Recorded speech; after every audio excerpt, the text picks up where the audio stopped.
Less than 24 hours ago, we got a massive dump of new evidence in the shooting death of Trayvon Martin.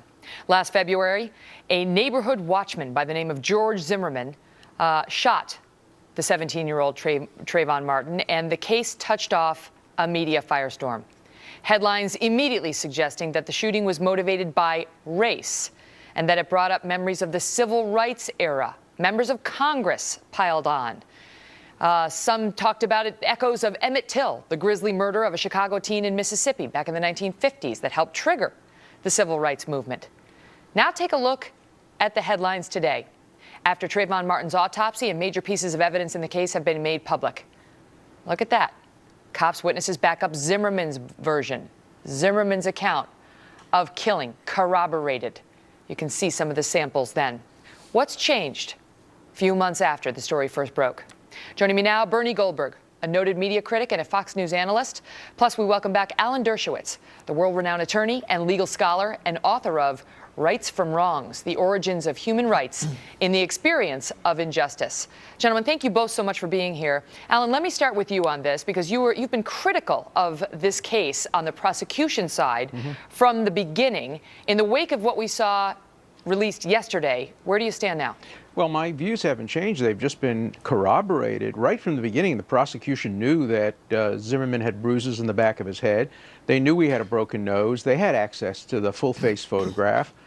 They knew the forensics. They just submitted false affidavits and generated the media frenzy. The finger of responsibility points clearly at the prosecutor. She raised expectations by politically indicting Zimmerman for second-degree murder when there was never any basis. Now the evidence has come forward, and almost all the media recognizes that the situation has changed. The one media that hasn't is the New York Times.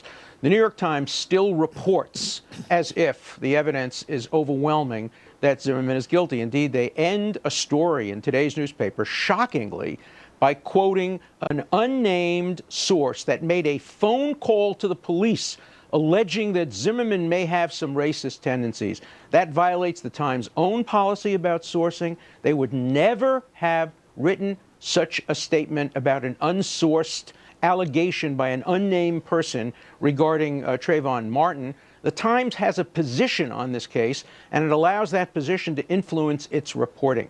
Why are they doing that, Bernie? And why did we see the media, so many in it, rush to judgment in the beginning? Because there's a storyline that was established from the beginning, and it was the perfect storyline for a media that's overwhelmingly liberal. But it isn't just liberals in the media that have behaved recklessly. It's also a lot of liberals outside the media and many in politics. Give you a few examples. There was the black congresswoman from Florida who said Trayvon Martin was hunted down like a rabid dog. There was the white congresswoman from Illinois who said his death was a modern-day lynching. There was the black congressman from Georgia who said he was executed because he was walking while black in a gated community. Then there was the New York Times that gave valuable op-ed space to an author who said Trayvon Martin was shot dead in cold blood. There was the New York Times that described George Zimmerman as a white Hispanic because they needed the word white in there in order to further the storyline of a white person killing a black kid. It was horrors of all horrors if it was a Hispanic who killed a black kid. That wouldn't be interesting. And then there was the NBC a producer editing the tape to make Zimmerman look like a racist. Look, Megan, I don't know what happened that night. I don't know. I still don't know what happened that night, but I do know this. A lot of people have behaved. Race is much too sensitive to handle as loosely and as cavalierly as too many people have. They should be held accountable. But Bernie, you're painting with too broad a brush. It's not a liberal-conservative issue. I'm a liberal. I'm an unapologetic liberal Democrat. I call them as I see them. And I saw this, as you say, I don't know what happened. But I know that the evidence seems to corroborate much of Zimmerman's story. And I also left out one fact. They found marijuana in the body of Trayvon Martin. You call him as you see him. I think that there are my emails include plenty of criticism of me by conservatives saying I'm a typical defense attorney. I'm always finding people innocent. So there are conservatives who rush to judgment. There are liberals who rush to judgment. And when anybody does, whatever their label, they ought to be criticized for it. But I don't think you should paint with so broad a brush. Go ahead, Bernie. Well, let me respond, Alan. A couple of things. One, that's why I was as specific as I was, naming who these people were, the Congress people. That's number one. Number two, I covered you when I was a reporter for the CBS Evening News with Dan Rather.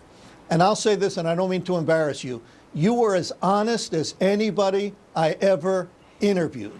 And that was going back 20, 25 years. And consistently over those years. And Alan, you don't have to acknowledge this, but I wish, and I have a suspicion that you wish, there were more liberals as honest as you. Well, I appreciate let me, that very Let me much. jump in Thank because you. it's getting too much of a love fest, and we can't have that on cable news. No. Alan, let me ask you this. This is a critical sentence. It's not going to be evidence because opinion from the police is not evidence. Right. But I think this is what the case is going to boil down to.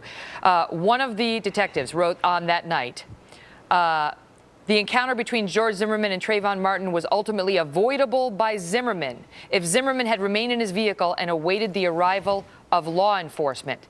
Now, this appears to me to be the prosecution's case. They're going to admit there was a confrontation. They're going to admit Trayvon Martin was on top of George Zimmerman pummeling him.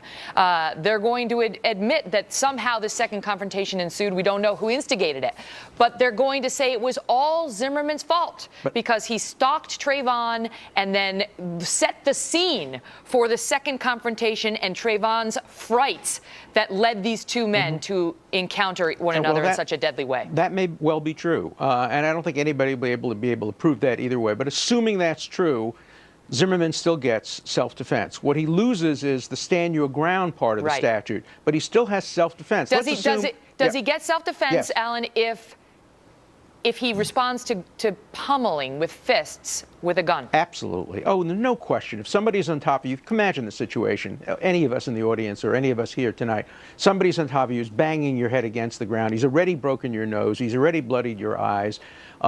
He might kill you. He doesn't have to kill you. He might injure you. He might cause permanent brain damage. Any of us in that situation, if we had a gun, would pull it and use it if we had no choice but to allow ourselves to be pummeled or to allow him to get the gun. So it doesn't matter who started the initial encounter, even if Zimmerman started it and he was wrong. By the way, I think the policeman is probably right that but for Zimmerman getting out of his car, if Zimmerman had in fact listened to the police, this may not have happened. He may be the but-for cause, but nonetheless, under the laws of Florida and under the laws of most jurisdictions, he's entitled to self-defense. Remember, the state concedes it cannot prove who started the actual physical fight.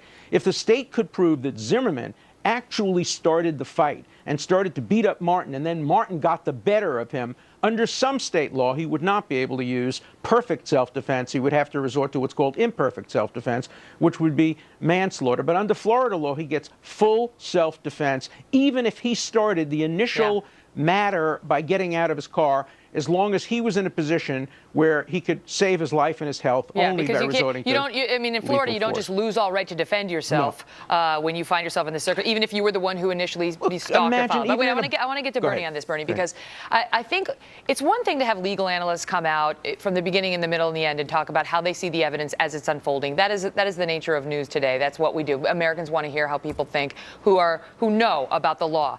It is another to have journalists, so-called straight journalists come out and tell you a story in a way that's biased and influence the American people, and then have Congress people come out and really put their thumbs on the scale in offering their judgment. Why is it? Why in this case, as we saw in the Duke fake rape case, this case we don't know what the truth is. That case now we do.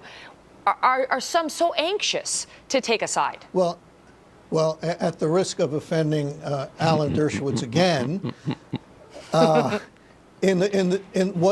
does the Duke rape case and the Trayvon Martin case have in common? 88 professors at Duke University, it's a safe bet there were 88 liberal professors, decided to convict these kids. So did the civil rights establishment. So did several columnists in the New York Times. And here you have a story that rang all the liberal bells. I mean, that's the sense I'm talking about liberals being it being a liberal problem, not just in the media. But what I'm concerned about, as they say, going forward is how could anybody who thought that he was hunted down like a rabid dog, that he was lynched in a modern-day lynching, that he was shot in cold blood, how could they accept any verdict other than a guilty verdict? Mm-hmm. And we don't know that that's going to happen. That's the problem. And the prosecutor, Alan might be a better person to say if I'm right or not about this, but I suspect the prosecutor, not just the population at large, was influenced by this media feeding Oh, frenzy. no doubt about that. She both was influenced by it and helped to create it. After all, one of her policemen used the term profiling and admitted he had no evidence that there was any profiling. She was appointed to stop race riots. That was her job. And as she put it, to do justice to Trayvon Martin, not to Zimmerman, not to do justice, period, but just to do justice to the alleged victim in this case. She has a terrible reputation in Florida for always overcharging, and she was picked specifically for that. And she's raised expectations, second-degree murder. No jury except one frightened that the new Black Panthers might kill them if they vote for an acquittal, or that they might cause race riots. No fair jury will find anybody guilty here of second-degree murder. The expectations have been raised, and if there are any demonstrations or riots, the finger of responsibility points right at that prosecutor. Gentlemen, this has been a pleasure, honestly.